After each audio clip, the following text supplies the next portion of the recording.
ನನ್ನ ಜೀವನ ಶುರುವಾಗಿದ್ದೇ ನಾಟಕ ಜೀವನ ಶುರುವಾಗಿದ್ದೇ ಮೇಕಪ್ ನಾಣಿಗಳಿಂದ. ಅವರಿಗೆ ನಾನಿವತ್ತು ನಿಮ್ಮ ಸರ್ಟಿಫಿಕೇಟ್ಗಳನ್ನ ಅರ್ಪಿಸ್ತಾ ಇದ್ದೀನಿ. ಸಿಂಹರವರ ಪರಿಶುದ್ಧ ಆಶೀರ್ವಾದ ನನ್ನನ್ನು ಅವನು ನಿಶ್ಚಯ ಮಾಡೋವರೆಗೆ ನೀಡಕ್ಕೆ ಕೊಟ್ಟು ನನಗೆ ನಿಜವಾಗ್ಲೂ ದೇವರು ಶಕ್ತಿ ಕೊಟ್ಟರೆ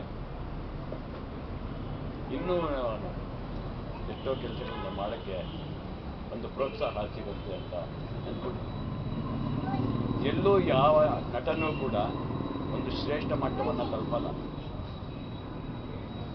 ತಲುಪಬಾರದು.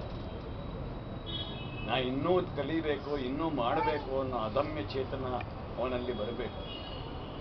ಅವನ ಮಟ್ಟಕ್ಕೆ ಹೋಗ್ಬಿಟ್ಟು ಆಗೋಯ್ತು, ನಂದು ಸರ್ಟಿಫಿಕೇಟ್ ಆಗೋಯ್ತು ಬಂದ್ಬಿಡ್ತು ಅನ್ನೋ ಹಂಗಾಗಲ್ಲ. ಸಿಂಹರವರು ಏನು ಹೇಳಿದ್ರು ಅದನ್ನು ಮುಂದೆ ನಾನು ಮಾಡಿ ತೋರಿಸ್ಬೇಕು. ಅವ್ರದ್ದು ಸುಮ್ಮನೆ ನಿಂತಿದ್ದು ಕಂಬದ ಕೆಳಗೆ ನಿಂತಿರೋರಿಗೆ ಆಶೀರ್ವಾದ ಸಿಗೋದಿಲ್ಲ. ಆದ್ದರಿಂದ ಪ್ರಸನ್ನ ನನ್ನ ಗುರು ಸಿಂಹ ಅವರ ಕರ್ನಾಟಕದಲ್ಲಿ ನಾನು ಮಾಡಿದ್ದೆ. ಆಮೇಲೆ DS ನರಸಿಂಹ ಕತ್ತಲೆದಾರಿ ಕೂಡ, CG ಕೃಷ್ಣಸ್ವಾಮಿ ಮಹಾಚೈತ್ರ, R ನಾಗೇಶ್ ಬೇಕಾದಷ್ಟು ನಾಟಕ ಮಾಡ್ತಿದ್ದಾರೆ.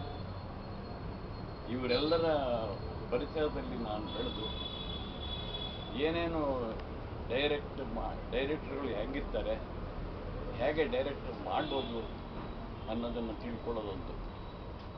ಆಮೇಲೆ ಅದರಿಂದ ಆಚೆಗೆ ಬಂದಾಗ ನಾನು ಉತ್ತಮ ನಟ, ನನಗೆ ಪ್ರಶಸ್ತಿ ಬರಬೇಕು, ಅಲ್ಲಿಂದ ಪ್ರಶಸ್ತಿ ಬರಬೇಕು, ಇಲ್ಲಿಂದ ಪ್ರಶಸ್ತಿ ಬರಬೇಕು ಅನ್ನೋ ಆಸೆನ ಬದುಮಿಟ್ಕೊಂಡು ಇವರಿಂದೆಲ್ಲ ಕಲ್ತಿದ್ದೀನಲ್ಲ, ನಾನು ಇನ್ನೊಬ್ಬರಿಗೆ ಏನಾದರೂ ಸಹಾಯ ಮಾಡೋಕ್ಕಾಗತ್ತಾ ಇವರಿಂದ ಅನ್ನೋ ಕಡೆ ನನ್ನ ಗಮನ ಹೋಯಿತು.